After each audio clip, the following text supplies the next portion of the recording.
ভোর ৫টা থেকে সকাল ১০টার মধ্যে আমি কিভাবে প্ল্যান করে সংসারে যাবতীয় কাজকর্ম একা হাতে সেরে নিলাম।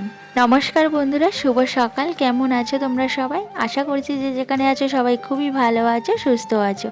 আর তোমাদের ভালোবাসায় আমরাও কিন্তু খুবই ভালো আছি। আমি টুকুন, খুবই সাধারণ ঘরের গৃহবধূ। আমার এই ছোট্ট চ্যানেলে তোমাদের সকলকে অনেক অনেক স্বাগত, ভালোবাসা জানাই। আজ বৃহস্পতিবার, ঘড়িতে এখন 5টা বাজে। তো সকালের ফার্স্ট ট্রেন দিয়ে আজকের ভিডিওটা শুরু করলাম। ওপরে এসে ঘরে ঢুকেই দেখি জানলার উপরটা জল পুড়ে পুরো ভেসে যাচ্ছে। সারা রাত্রির বৃষ্টি হয়েছে আর জলে ছিটে ঢুকেছে। তো জানলার ওপরটা আমি ভালো করে পুছে নিচ্ছি। বাসনগুলো মেজে আমি জানলার ওপরটায় উপুড় করে দেবো। তো জল জল থাকলে জানলার ওপরটা কি করে কাজ করব বলো। তারপরে দেখো বাসন ছিল রান্নাঘরে, সেই বাসনগুলো বের করে বেসিনে এনে ভিজিয়ে দিচ্ছি। এখন বাসনগুলো আমি সব ধোয়া মাজা করে নেবো। আর কি বৃষ্টি শুরু হয়েছে বলো তো, সারা দিন রাত শুধু বৃষ্টি হয়েই যাচ্ছে। টিপটিপানি বৃষ্টি তো থামেই না, আবার কখনো জোরে আসে কখনো আসতে। সারা দিন বৃষ্টি হচ্ছে, ভালো লাগে বলো? জামা কাপড় কিছু শোকাতে পারছি না, স্কুল ঘাটে যেতে পারছে না ছেলে মেয়েরা। আর একদিন আমি ভালো করে লক্ষ্য করে দেখছি স্কুলে বেরানোর সময় বৃষ্টিটা জোরে ঝেঁপে আসছে, কিছুতেই বেরানো যাচ্ছে না বাড়ি থেকে। তোমাদের ওদিকেও কি এমন বৃষ্টি হচ্ছে? এই বৃষ্টিটা মনে হয় সব জায়গাতেই হচ্ছে। তো দেখো বাসনগুলো আমার ধোয়া হয়ে গেছে। আর এই যে জানলার উপরে আমি এখন বাসনগুলো উবুড় করে দিচ্ছি। এগুলো সব চায়ের বাসন, তারপরে জল খাওয়ার গ্লাস, বাটি, এগুলো আমি জানলার উপরেই উবুড় করি। আর থালা বাসন, বড় বড় গামলা, এগুলো আমি বাসনের ঝুড়িতে উবুড় করে। একটা জিনিস কি বলো তো, ভোরবেলায় উঠে কাজ করলে না কাজগুলো খুব তাড়াতাড়ি হয়ে যায়। আর এই বৃষ্টির দিনে না ভোরবেলায় উঠতে ইচ্ছা করে না, একটু কষ্ট হয়। কারণ ঠান্ডা ঠান্ডা ওয়েদারে না রাত্রে ঘুমটা বেশ ভালো হয়, সকালের দিকে না ঘুম ভাঙতে চায় না। ও ঘুম থেকে উঠতে ভীষণই কষ্ট হয়। কষ্ট হলেও যে কিছু করার নেই, সকালেই কাজকর্মগুলো যে সারতে হবে, কারণ টিফিন করার আছে, সকালে বাসি কাজগুলো সারার আছে। এভাবেই যদি প্ল্যান করে কাজগুলো আমি না করি তাহলে সময়ের মধ্যে কাজগুলো না আমি শেষ করতে পারবো না। আবার একটা বাচ্চা আছে, ওর পিছনে কতটা সময় দিতে হয়। ওর খাওয়ানো আছে, স্নান করানো আছে, ওর জামা প্যান্ট পরানো আছে, ওর পিছনে তো অনেকটা সময় চলে যায়। তারপরেও যদি আমি টাইম টু টাইম প্ল্যান করে কাজগুলো না করে নিই তাহলে আমার অসুবিধা হবে। তো এই দেখো রান্নাঘরের বাসি কাজকর্মগুলো সেরে আমি রান্নাঘরটা ভালো করে পুছে নিয়েছি। সারা দিন রাত বৃষ্টি হচ্ছে, আর বৃষ্টি হলে তো এই জায়গাটায় জল জমে, তোমরা তো সবাই জানো। আর এখানে দেখেই বুঝতে পারছো কত জল জমে রয়েছে। তো বাসনের ঝুড়িটা সরিয়ে আমি এখন এই জলগুলো ভালো করে ঝাড় দিয়ে সরিয়ে দেবো, না হলে না জলগুলো সরতে চাইবে না যদি একটু টেনে যায়। তো সরিয়েও লাভ নেই, বৃষ্টি তো অনবরত হয়ে যাচ্ছে। আমি যত সরাবো তত আবার বৃষ্টি হবে, জল জমে যাবে। তো উপরে থেকেও দেখো শান্তি নেই, সেই নিচে থাকলেও যেমন জল ঢুকবে তেমন ওপরেতেও আমার জল ঢোকে। বৃষ্টির দিনে সত্যি আমার খুবই কষ্ট। এভাবেই কষ্ট করে প্রত্যেকটা দিন আমাকে বৃষ্টির দিনে কাটাতে হয়। আর আমার সাথে সাথে আমার ছেলেটারও খুবই কষ্ট বৃষ্টি হলে।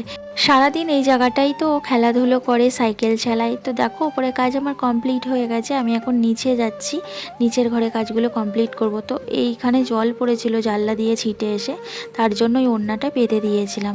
তো এখন বৃষ্টিটা একটু ধরেছে বলে জানলাটা খুলে দিলাম। তো চলে এলাম নিচের ঘর। আজকে আমি উপরের ঘরে সব কাজকর্ম কমপ্লিট করে তারপরে নিচে এসেছি নিচের ঘর গোছাতে। অন্যদিন কি করি বলো তো, অন্যদিন নিচের ঘরের সব কাজকর্মগুলো কমপ্লিট করে তারপরে উপরে যাই, উপরে ঘরের কাজগুলো কমপ্লিট করি। তো এখানে দেখো বিছানার বালিশগুলো সব গুছিয়ে নিচ্ছি। আর এই বিছানা গোছানো একটা বড় কাজ, বিছানা গোছাতে অনেক সময় লেগে যায়।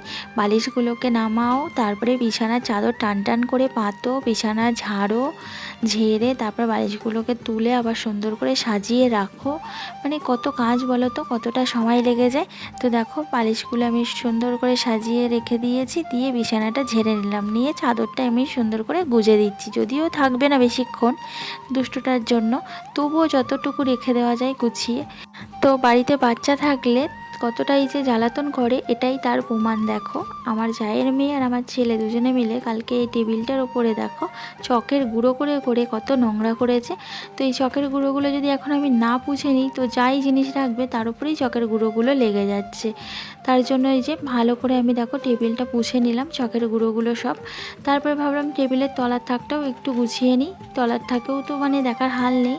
তো আমার ছেলে দেখো সব জিনিসপত্র কীভাবে এদিক ওদিক করে হুটকে রেখেছে, এটা ওটা পড়ে রয়েছে। প্রত্যেক দিন কিন্তু এই টেবিলটা আমি পরিষ্কার করে গুছাই, আবার এই জিনিসপত্রগুলো সব সুন্দর করে সাজিয়ে রাখি গুছিয়ে। আবার প্রত্যেক দিন আমার ছেলে সব জিনিসপত্রগুলোকে এভাবে ওলটপালট করে রাখবে। তো একটা বাচ্চা থাকলে এতটা বদমাইশি করে আর কাজগুলোকে কিভাবে বাড়িয়ে রাখে দেখো। তো সংসারের কাজ তো আছেই, তারপরেও প্লাস এই বাড়তি কাজগুলো, তো এগুলো করতে করতে সংসারে সারা দিন কেটে যায়। সারাটা দিন কিন্তু একটুও বসার সময় পাই না, সব সময় শুধু কাজের মধ্যে দিয়েই সময়টা কেটে যায়। তারপরেও বাড়ির সবাই বলে সারাদিন কি করো, এই তো কটা কাজ, খাও, বাসন মাজো আর জামা কাপড় কাচো, স্নান করো। তখন না এই কথাগুলো শুনে খুবই খারাপ লাগে, খুব কষ্ট হয় যে এত কাজ করি সংসারে, সবাই দেখে তারপরেও বলে কি কাজ করি। তো যাই হোক, দেখো ঘর বারান্দাগুলো সব ভালো করে ঝাড় দিয়ে আমি চলে এলাম অ্যাকোয়ারিয়ামটা পরিষ্কার করতে। দেখতে পাচ্ছ অ্যাকোয়ারিয়ামের জলের অবস্থাটা কি হয়েছে। মাছগুলো বেঁচে আছে এটাই ভালো বলতে হয়, কারণ যা জলের অবস্থা মাছ কিন্তু মরে যেত। কি করব বলো, সময়ই হচ্ছিল না আর অ্যাকোয়ারিয়ামটা পরিষ্কার করার, কারণ এই অ্যাকোয়ারিয়াম পরিষ্কার করতে গেলে অনেকটা সময় লেগে যায়। এক এক করে সব বার করো, তারপরে অ্যাকোয়ারিয়াম পরিষ্কার করো, তারপরে আবার সব জল ভরো, ভরে মাছ ছাড়ো, অনেকটাই সময় লেগে যায়। তো একা হাতে না পরিষ্কার করা খুবই কষ্ট। কি করব বলো, সংসারে এত কাজ, তো কখন আমি সময়টা বার করব এই অ্যাকোয়ারিয়াম পরিষ্কার করার। আজকে ভাবলাম থাক, যতই যা কাজে দেরি হয় হোক, আমি অ্যাকোয়ারিয়ামটা আগে পরিষ্কার করে নিই, নাহলে মাছগুলো তো মরেই যাবে।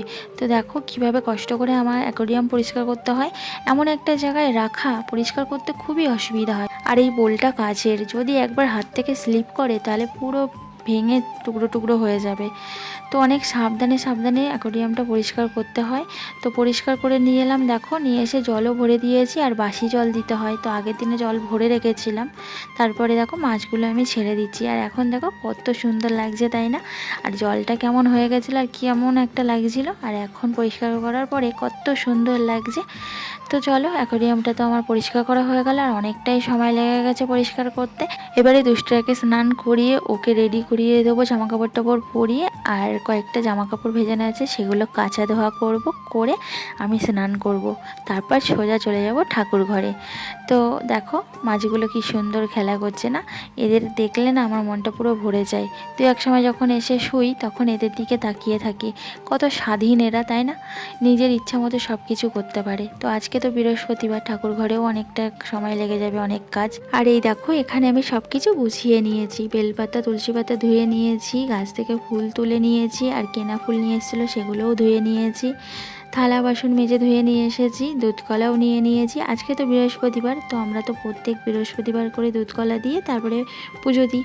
আর অনেকেই আজকে বৃহস্পতিবার দিনে ঘট পাল্টাবে, লক্ষ্মীর ঘট, যেমন আমার বাপের বাড়িতেও লক্ষ্মীর ঘট পাল্টায়, লক্ষ্মীর ঘট পাতা আছে। তো আমাদের লক্ষ্মীর ঘট পাতা নেই, ওই জন্য লক্ষ্মীর ঘট পাল্টাতে হয় না। তো দেখো এখানে আমি দুধ কলা দিয়ে ঠাকুরের জল বাতাসা সেবা দিয়ে আমি পুজোটা কমপ্লিট করে নিলাম। চলো এবার রান্নাঘরে এসেই আগে ভাতটা বসিয়ে দিলাম, ভাতটা হতে থাকবে আস্তে আস্তে, আমি তার মধ্যে তরকারি ভাতিগুলো কেটে নেবো।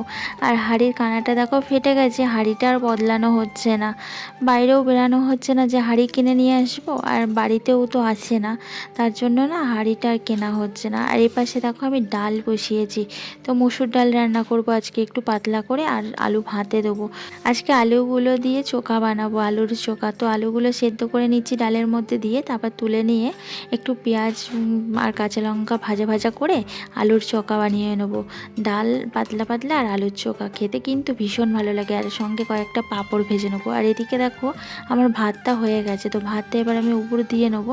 একেবারেই না আমি দুবেলার ভাত করে নিয়েছি, কারণ রাত্রিবেলায় ছেলেমেয়ের বার্থডে বাড়ি নেমন্তন্ন আছে, তো আবার আলাদা করে দুজনের জন্য কি রান্না করব, তাই একেবারে ভাত ডাল সব বেশি করে করে নিয়েছি। রাত্রিবেলায় একটু ডিম ভেজে নেবো, হয়ে যাবে। তো রান্না বান্না কমপ্লিট করে দেখো আমি গ্যাস ওভেনটা ভালো করে পুছে নিচ্ছি। ডাল রান্না করতে গিয়ে একটু ডাল পড়েছিল, ভাতের মার পড়েছিল, তো সেগুলো ভালো করে ধোয়া পোছা করে গ্যাস ওভেনটা ভালো করে আমি পুছে নিচ্ছি, নিয়ে রান্নাঘরটা পরিষ্কার করে নেব। যদিও আমার রান্নাঘরটা অনেকটাই ছোট আর অনেকটাই সরু গলির মতো, কি আর করব বলো, নিজের ইচ্ছা মতো তো বানাতে পারিনি আর পারবও না। তো যেমন বানিয়ে দিয়েছে তেমনই নিতে হবে, কারণ এটা শ্বশুরবাড়ি, শ্বশুরবাড়ির থেকে যেমন দেবে তেমনই তো নিতে হবে তাই না, সেটা ছোট হোক আর বড় হোক। তো কিছু করার নেই। আর এদিকে বৃষ্টি তো এখনো এখনও থামে না, হয়েই যাচ্ছে। চলো আজকের মতো ভিডিওটা এখানে শেষ করছি। ভালো লাগলে লাইক করো আর কমেন্টস করে জানিও কেমন লাগলো। আর যারা যারা এখনও চ্যানেলটা সাবস্ক্রাইব করোনি, আমার চ্যানেলটা সাবস্ক্রাইব করে আমার পাশে থেকো। সবাই সুস্থ থাকবে, ভালো থাকবে, কারণ ওয়েদারটা খুবই বাজে। বৃষ্টি বাদলার দিনে ঠান্ডা লেগে জ্বর আসতে পারে, তো তার জন্য নিজেদের সাবধানতা নিজেদের কাছেই রাখতে হবে। দেখো আবার দেখা হচ্ছে কালকের একটা নতুন ভিডিওতে।